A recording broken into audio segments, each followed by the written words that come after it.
Through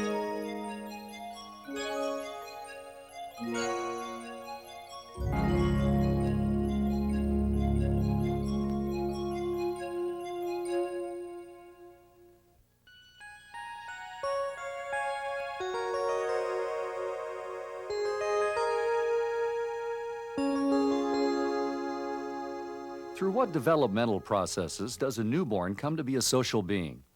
How does he make the transformation from neonate, with interactions which are nonverbal and extremely subtle, to outgoing social toddler, a unique being with a distinctive personality who clearly interacts with people and objects in his world? Erik Erikson is one person who sought to provide some insight into this phenomenon. Erikson divided the complete lifespan into 8 stages, each stage bringing new social experiences and new crises which, if successfully overcome, lead to continued growth and a healthy pattern of development. The first 2 stages, basic trust versus mistrust, and autonomy versus shame and doubt, are applicable to children in the first 2.5 years. Erikson proposed that the major task of infancy was to develop a sense of trust in one's environment, trust in one's parents, and trust in one's own abilities to interpret and predict events. An infant's first contact with society is through his body. If his physical needs are met promptly and his discomforts removed quickly, if he's touched and talked to and played with and given affection according to his individual needs, then he'll come to sense the world and people in it as safe and dependable. He'll feel that life has a continuity and comforting sameness. He'll develop a sense of basic trust. If, on the other hand, her needs are not adequately met, if her caregivers are inconsistent and rejecting, then the infant will develop an attitude of mistrust. She'll be suspicious and fearful of the world and of people. Erikson's second stage, toddlerhood, is characterized by the need to develop autonomy, a separateness in body and in will. In this stage, children learn to be self-sufficient in many activities, including feeding, walking, talking, and toileting. They gain a sense of self-control and adequacy. If they are not given a sense of autonomy, are deprived of the opportunity to develop their will, if their efforts to be independent are treated harshly and punitively, they may develop a sense of shame and a basic doubt about their abilities.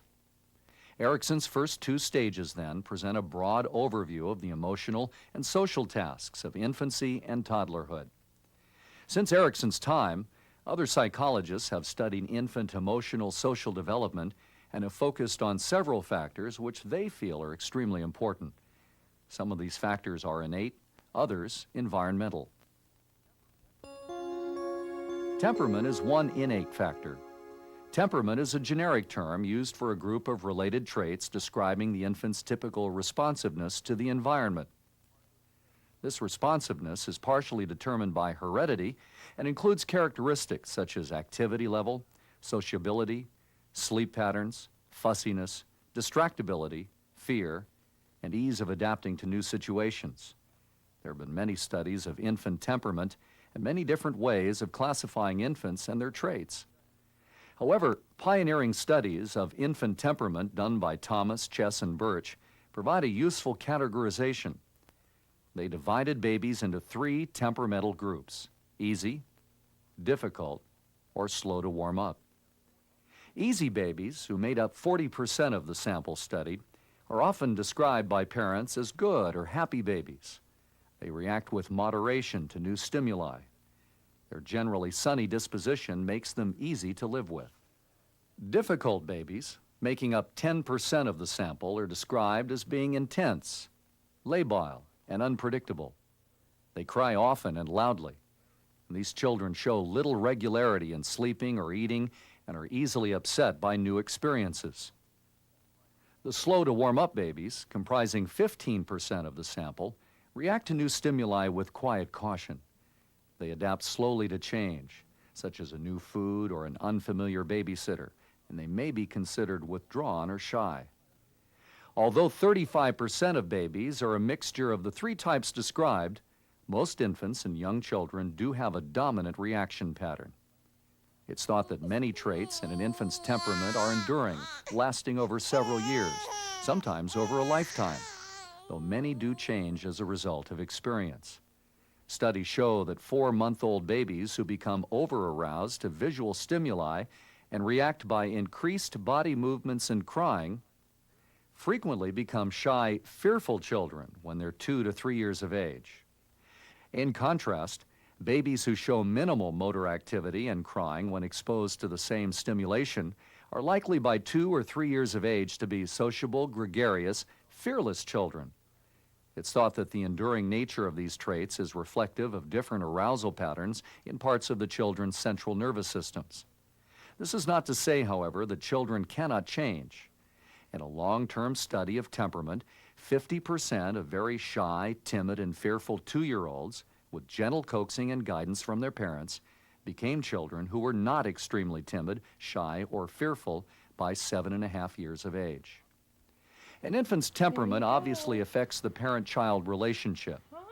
For example, suppose a highly active mother needs and expects a strong reaction from her baby. She wants to play with her and handle her frequently.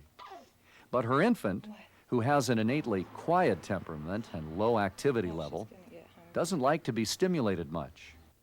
Will mother and baby be able to adapt to each other's temperaments and fill each other's needs in a mutually satisfying way? Or will the mother misinterpret the baby's cues? Will she feel rebuffed by the infant's quiet responses and, in turn, spend less time with her? Will the baby thereby be denied the level of stimulation she needs for optimal emotional and social development? Now imagine a different situation. Suppose an innately difficult, intense infant is born into this same family. Will his difficult nature be worsened by this high stimulation?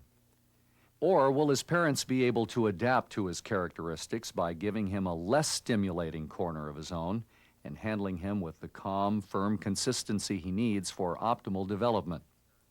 Luckily, many parents are attuned to their infant's temperament, correctly interpreting their nonverbal signals and providing a level of stimulation which is sensitive to the child's needs.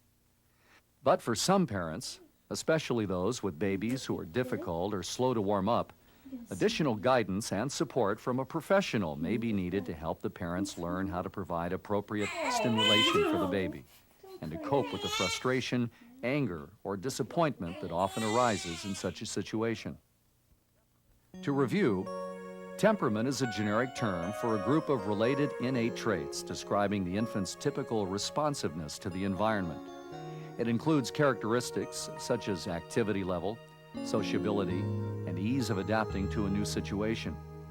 It's thought that many of these traits are enduring while others change as a result of experience. Attachment, the emotional relationship between the baby and the adults who most often interact with her socially, is believed to be the most important factor influencing the baby's emotional and social development during the first 2 years of life.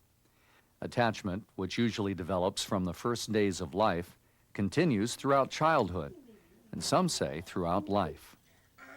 Infants can become attached to more than one person. Typically, the mother spends the most time relating socially to the baby and is often the principal attachment figure. However, the father is increasingly becoming a significant figure during this early developmental period. It is thought that the interaction between the infant and the caregiver helps establish attachment. Parents contribute by being sensitive to their children and accurate at reading their signals, whether they are signs of fatigue or fear, calls for assistance, or a desire to play. They also show affection, touch their babies tenderly, smiling and talking to them often.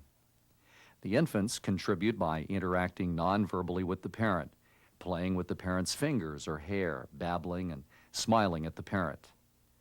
Vital to the development of attachment is the caregiver's consistent sensitivity and responsiveness to the infant's needs. Therefore, many believe that a secure attachment is a good indicator of the quality of the parent-child relationship. An infant is said to be attached to a particular person, the target of attachment, when he shows the following 3 behaviors. He goes to that person rather than to any other person when he's in distress. He is more easily soothed by that person than by any other. And he is less likely to become anxious in a stressful situation when that person is present. The main manifestation of attachment behavior is the maintenance of proximity. When the young child is under mild stress or mild uncertainty, he wants to stay close to his principal attachment figure. For example, mothers who take their children to the park and sit in one place while the children play know that most young children do not move too far away. This is known as anchoring. Also, the child frequently returns part or all the way to his mother. After reassuring himself of her presence, an action known as refueling, he moves away again. A good indicator of secure attachment is the 2-year-old's readiness to tolerate some distance between himself and his mother, while using the mother's presence as a reassuring home base to return to periodically. When the child is securely attached to an adult, long-term benefits to the child have been observed. Most theorists propose that the quality of attachment is a good predictor of the child's future competence in areas such as exploration, problem-solving, curiosity, and sociability. To review, attachment, thought to be the most important factor influencing the baby's emotional and social development, is the result of the interaction between infant and caregiver. Behaviors indicating the infant's attachment are: the infant goes to that person rather than any other when distressed, is more easily soothed by that person, and less likely to become anxious in a stressful situation when that person is present. The infant's social responses and their impact on others is another factor influencing emotional and social development. The baby's smile is one social response that has been studied. Although incomplete, fleeting smiles are observed in the first 2 weeks of life, full, more sustained social smiling in response to a human stimulus, usually begins between 3 and 6 weeks. At that time, a baby will smile in response to a high-pitched voice, a voice adults seem to use instinctively when talking to infants. Meanwhile, the infant, gazing at human faces, comes to know them as familiar objects, and by the 8th week, a human face becomes the strongest stimulus to elicit a baby's smile. Besides smiling at a human face, the baby reacts with general excitement. Not only does he smile with his face, but he moves his arms and legs in happy, excited movements. This behavior usually causes the caregiver to smile and talk to him, thus helping to establish their good feelings about each other. It is at this time that many parents begin to experience their babies as people. For the first 4 to 6 months, a baby will smile indiscriminately at almost anyone. His smile will be especially strong if the person moves, talks to him, or touches him. After 6 or 7 months, most babies can differentiate between familiar and unfamiliar faces and are now bothered by that discrepancy and are vulnerable to anxiety. Thus, strangers may be seen as threatening, and their appearance may cause an infant to stop smiling, become sober, look back and forth between the stranger and the mother, and after a few seconds begin to cry. This response is called stranger anxiety and is a common reaction in infants between 7 and 12 months of age, usually peaking at 10 months. The degree and frequency of stranger anxiety are subject to individual temperamental differences and to varying environmental factors, such as experiences with strangers. However, almost all infants in this latter part of their first year show this reaction toward adults. There is a positive value to stranger anxiety, for it shows that the child definitely knows who he belongs to, which is critical in helping child and parent remain close to each other. Stranger anxiety may be mitigated somewhat if the strange adult approaches the child slowly, talks gently, and initiates play with the child. At around 18 months, infants often show stranger anxiety if they encounter an unfamiliar child. This anxiety occurs at a later age than the anxiety for adults because the child knows fewer children and has a less developed sense of the nature of the other child. The infant is faced with unanswered questions regarding the strange child's intentions and behavior, such as, will she put sand on me? This uncertainty contributes to the child's anxiety. This behavior usually resolves at about the age of 2. Somewhat akin to stranger anxiety is separation anxiety, which appears in the last half of the first year, peaks in intensity between 18 and 20 months, and then gradually declines. Separation anxiety refers to the distress and crying that is observed when the most familiar caregiver, usually the mother, leaves the company of the child. This behavior presents a problem for parents and babysitters alike, for for the child can usually anticipate the parent's departure and begins to cry the moment he senses the parent leaving. As with stranger anxiety, the intensity of separation anxiety is influenced by the child's temperament and environment, but occurs almost universally. To review, social responses include the infant smiling, which helps caregiver and infant develop positive feelings about each other. Stranger anxiety, which occurs between 7 and 12 months of age and demonstrates that the child knows who he belongs to. And separation anxiety, which begins in the last half of the first year and peaks in intensity between 18 and 20 months. Self-awareness, that is, the child's realization of his qualities, states, and abilities, gradually develops toward the end of the second year. It's thought to be due in part to the child's increasing cognitive development. By the time children are 18 months old, they can recognize themselves in a mirror, and some researchers think that this recognition is a sign of self-awareness. Other signs include the use of personal pronouns, words such as me, mine, and my, as well as referring to themselves by name.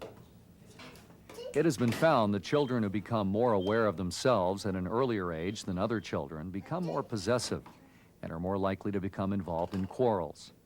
Some view this possessiveness as evidence of self-awareness rather than selfishness. Also, children around 2 begin to direct the actions of others. For example, they may indicate to adults what they want the adult to do. Some see this as demonstrating that children are aware of their ability to exert their will on others. Toward the end of the second year, as young children become more aware of their growing competence and their effect on the world, they begin to strive for autonomy. They want to test the limits of their abilities. One unpleasant side effect of this growing awareness of their world and their own will is increased negativity. They become stubborn, disagreeable, and rather consistently respond to requests with a firm no.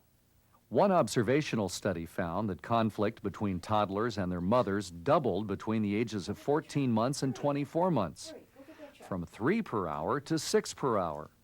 Moreover, the child provoked many of these conflicts. With increasing self-awareness, however, a more positive trait also emerges. The child begins to have empathy, appreciating the feelings and perceptions of others. One authority states that the fact that most 2-year-olds are capable of inferring a psychological and emotional state in another person implies that children can recall their own earlier emotional experience and act on that information. The child's reaction may also depend on the way her parents treated her when she was hurt and crying. To review, self-awareness, the child's realization of his qualities, states, and abilities, gradually develops toward the end of the second year and is manifested by increased use of personal pronouns and, in some children, by possessiveness.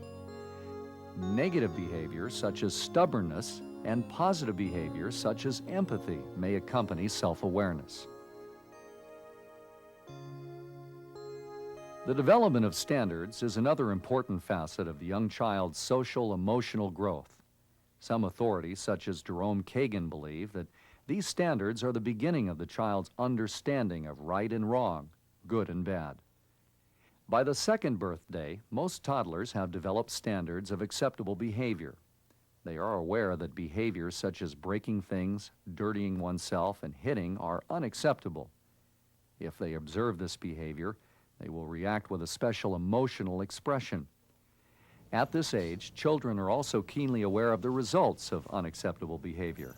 If, for example, they are presented with a broken toy, they will take the toy to their caregiver and indicate by some expression that they are aware and concerned that the toy is broken. This indicates that the child is aware that objects should not be broken, stained, or marred in any way. Such behavior is not noted in a 1-year-old. Another indication that children are beginning to acquire standards is that they will exhibit anxiety if presented with a task they feel they should be able to do but cannot. Further indications are also provided by the child who displays positive emotions, such as pride, when he meets a standard. For example, a child will express joy or smile to himself when correctly completing a task. To review, The development of standards, which occurs by the second birthday, is manifested by the child's awareness of acceptable and non-acceptable behavior, and pleasure or distress when she can or cannot perform a particular task she feels she should be able to master. The emotional and social development of the child, then, is a complex process involving innate qualities such as temperament, along with the experiences offered by the environment, most especially the quality of attachment to a parent, that serve as the foundation for concept of self and create the potential for successful interactions and satisfying relationships.